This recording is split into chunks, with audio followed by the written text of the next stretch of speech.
د ازموینې ملي ادارې په ننګرهار کې له اسلامي زده کړو 2800 فارغ زده کوونکو څخه د اسنادو د ارزونې په خاطر ازموینه واخیسته. مسؤلین وايي یاد شمېر محصلین د ننګرهار، کونړ، نورستان او لغمان ولایتونو له مدارسو فارغ شوي دي او په بدل کې به د 12 او 14 ټولګي معادل اسناد ورکړل شي. دا هغه خصوصي مدارس ول چې بس کلیوالي زده کړې کړې وي، اسناد یې په لاس باندې لرل د مدارسو، خو لیکن دغه مدارس ته وزارت معارف سره ثبت او راجستر نه و. دوی نه دغه امتحان اخیستلی کېږي.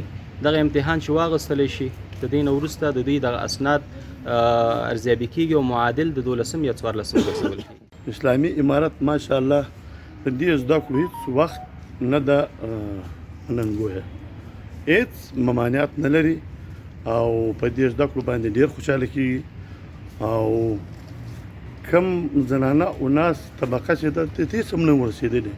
اوس ماشاءالله موږ ته ګورو ډېر پرمختګ شوی ده. په دې ازموینه کې ګډونوال نجونې هم خوښې دي چې له کلونو انتظار وروسته ورته زمینه برابره شوې ده.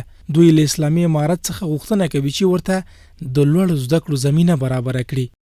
موږ له دې نه ډېر خوشحاله یو، ماشاءالله ډېره ښه صحنه وه، ډېر اسانه امتحان و او هیله لرو چې کامیاب وشو پکې. او زمونږ دې ته ډېره زیاته اړتیا وه ځکه چې مکتبونه هم بند دي او بل موږ داسې جنکیان یو چې د مدرسې لخوا دې ته کامیابي شوي یو. غوښتنه مو له اسلامي امارت څخه ده چې موږ ته لوړ زده کړې زمینه برابره شي.